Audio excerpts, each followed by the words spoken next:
بسم اللہ الرحمن الرحیم۔ السلام علیکم ورحمۃ اللہ وبرکاتہ۔ ناظرین، پیارے پیغمبر صلی اللہ علیہ وسلم کی سیرت طیبہ کا اس وقت موضوع چل رہا ہے اور آج ہم بیان کریں گے کہ پیارے پیغمبر صلی اللہ علیہ وسلم حضرت حلیمہ سعدیہ کی گود میں کس طرح گئے اور وہاں پیش آنے والے معجزات کا آج ذکر کیا جائے گا۔ عرب والوں کا دستور اور رواج تھا کہ اپنے بچوں کو دودھ پلانے کے لیے دیہاتی عورتوں کے حوالے کر دیا کرتے تھے تاکہ دیہات میں بچوں کی نشو و نما بہتر ہو اور وہ خالص عربی سیکھ سکیں۔ چنانچہ آپ کے دادا نے آپ کو دودھ پلانے کے لیے دائیا کی تلاش شروع کر دی۔ دائیوں کا قافلہ مکہ میں داخل ہوا۔ انہوں نے ان گھروں کی تلاش شروع کر دی جن کے ہاں بچے پیدا ہوئے تھے۔ بہت ساری عورتیں دائیاں عبد المطلب کے گھر بھی آئیں، مگر وہ نبی کریم صلی اللہ علیہ وسلم کو چھوڑ گئیں، اس خیال سے کہ یتیم بچے کے گھر والوں سے ہمیں کیا ملے گا۔ عورتیں آتی رہی اور جاتی رہیں، کسی نے آپ کو دودھ پلانے کی ہاں نہ کی۔ کرتی بھی کیسے؟ یہ سعادت تو حلیمہ سعدیہ کے مقدر میں اللہ رب العزت نے لکھی ہوئی تھی۔ جب حلیمہ سعدیہ مکہ پہنچی تو ان کو معلوم ہوا کہ ان کے ساتھ آنے والی تمام عورتوں کو کوئی نہ کوئی بچہ مل چکا ہے۔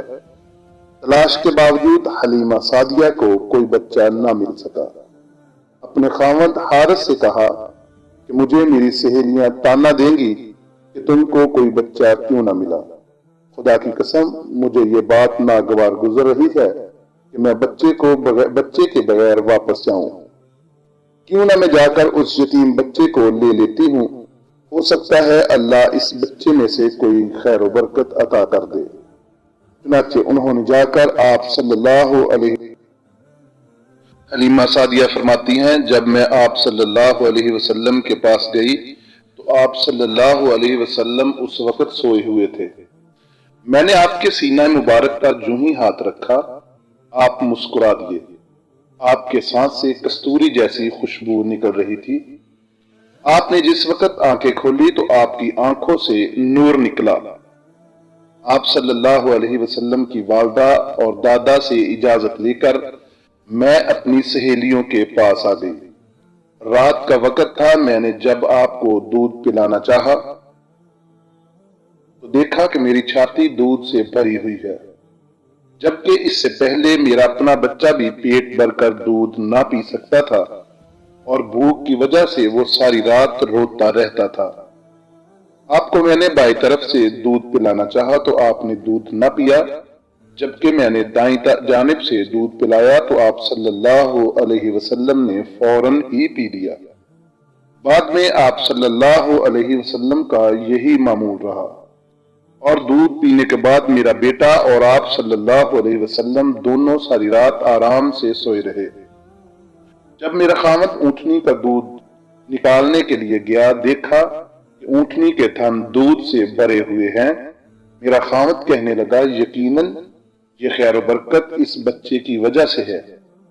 اس کے بعد آپ کو لے کر ہم اپنے قبیلہ بنو سعد میں آ گئے۔ حلیمہ سعدیہ فرماتی ہیں، میں آپ کو لے کر اپنے خچر پر سوار ہوئی تو خچر اتنی تیز چلا کہ اس نے سب سواریوں کو پیچھے چھوڑ دیا۔ وہ اپنی خچر جو مکہ آتے ہوئے کمزوری کی وجہ سے مشکل سے چل رہی تھی، میری سہیلیوں نے جب میری خچر دیکھی حیران ہو کر مخاطب ہوئی، اے حلیمہ، یہ کیا وہی خچر ہے؟ میں نے کہا، ہاں یہ وہی خچر ہے، اس کا معاملہ عجیب ہے۔ خدا کی قسم، اس کا معاملہ عجیب ہے۔ اس کے بعد ہم اپنے قبیلے بنو سعد کے اندر پہنچ گئے۔ اس دن جب ہماری بکریاں چرنے کے لیے گئی تو پیٹ بھر کر آئی۔ ان کے تھن دودھ سے بھرے ہوئے تھے۔ جب ان کا دودھ نکالا گیا تو ہمارے گھر کے سارے برتن دودھ سے بھر گئے۔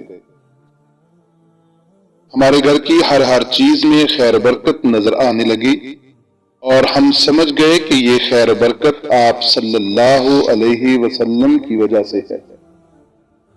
یہ بات سارے قبیلے میں پھیل گئی۔ لوگ اپنے بچوں سے کہتے کہ اپنی بکریاں بھی وہیں چرایا کرو جہاں حضرت حلیمہ سعدیہ رضی اللہ عنہا کی بکریاں چرتی ہیں، مگر ان کی بکریاں پھر بھی بھوکی واپس آتی۔ فرماتی ہیں جس دن سے آپ ہمارے پاس آئے تھے ہمارے گھر سے مشک کی خوشبو اس دن سے آنی شروع ہو گئی اور مسلسل آتی رہی۔ جب آپ 2 ماہ کے ہو گئے تو آپ چلنے لگے، اور جب آپ 8 سے 9 ماہ کے ہو گئے تو باتیں کرنے لگے۔ آپ کی باتیں سمجھ میں آ جایا کرتی تھی۔ 2 سال کی عمر میں آپ کڑیل گبرو ہو گئے۔ جس دن سے آپ ہمارے پاس آئے تھے اس دن سے ہم نے آپ کے بہت سارے معجزات دیکھے تھے۔ جس دن میں نے آپ صلی اللہ علیہ وسلم کا دودھ چڑھایا تو آپ کی زبان سے یہ الفاظ نکلے، اللہ اکبر کبیرہ والحمد للہ کثیرہ وسبحان اللہ بکرۃ واصیلا۔ جب 2 سال ہو گئے تو ہم آپ کو لے کر آپ صلی اللہ علیہ وسلم کی والدہ حضرت آمنہ کے پاس آئے۔ ہم آپ کی برکات دیکھ چکے تھے، چنانچہ ہماری آرزو تھی کہ آپ مزید ہمارے پاس رہیں، اور ہم نے آپ کی والدہ سے عرض کی کہ آپ کو مزید ہمارے پاس رہنے دیں۔ ہمیں ڈر ہے کہ کہیں شہر کی آب و ہوا اس بچے کو اس راس نہ آئے اور آپ صلی اللہ علیہ وسلم کہیں بیمار نہ ہو جائیں۔ ہماری یہ بات سن کر حضرت آمنہ مان گئی اور آپ صلی اللہ علیہ وسلم کو مزید ہمارے ساتھ 1 سال کے لیے بھیج دیا۔ آپ صلی اللہ علیہ وسلم اپنی والدہ سے پوچھتے، حضرت حلیمہ سعدیہ سے پوچھتے کہ امی جان میرے دوسرے بہن بھائی کہاں جاتے ہیں؟ دن کے وقت وہ نظر نہیں آتے۔ حلیمہ سعدیہ فرماتی ہیں کہ وہ دن کے وقت بکریاں چرانے کے لیے جاتے ہیں۔ آپ صلی اللہ علیہ وسلم بھی اپنے بہن بھائیوں کے ساتھ بکریاں چرانے چلے جاتے، جن میں حضرت شیمہ آپ کی رضائی بہن بھی آپ کے ساتھ جایا کرتی۔ ایک دن آپ کے رضائی بھائی بہن بھاگ کر گھبرائے ہوئے گھر آئے اور کہنے لگے امی جان جلدی چلیں، ایسا نہ ہو کہ محمد صلی اللہ علیہ وسلم قتل کر دیے جائیں۔ حلیمہ فرماتی ہیں یہ سن کر ہمارے ہوش اڑ گئے۔ حضرت حلیمہ سعدیہ اور ان کے شوہر حارث گئے، دیکھا کہ آپ صلی اللہ علیہ وسلم کھڑے ہوئے ہیں، رنگ اڑا ہوا، چہرے پر زردی چھائی ہوئی ہے۔ حلیمہ سعدیہ فرماتی ہیں بیٹا کیا ہوا تھا؟ آپ نے فرمایا 2 آدمی آئے تھے، ان میں سے ایک نے کہا یہ وہی ہے، دوسرے نے جواب دیا ہاں یہ وہی ہے۔ انہوں نے مجھے پکڑ کر لٹا کر میرا سینہ مبارک چاک کیا، سینے میں سے دل باہر نکالا، ایک سونے کا تشت تھا، اس میں میرا دل رکھا اور اس میں سے کالے رنگ کا ٹکڑا نکال کر اس کو پھینک دیا۔ کہنے لگے یہ شیطان کا حصہ تھا۔ پھر میرے دل کو زمزم کے پانی سے دھویا اور سینہ مبارک ویسے ہی بند کر دیا۔ اس کے بعد حلیمہ فرماتی ہیں ہم ڈر گئے، ہم آپ کو لے کر واپس آپ کی والدہ حضرت آمنہ کے پاس آئے۔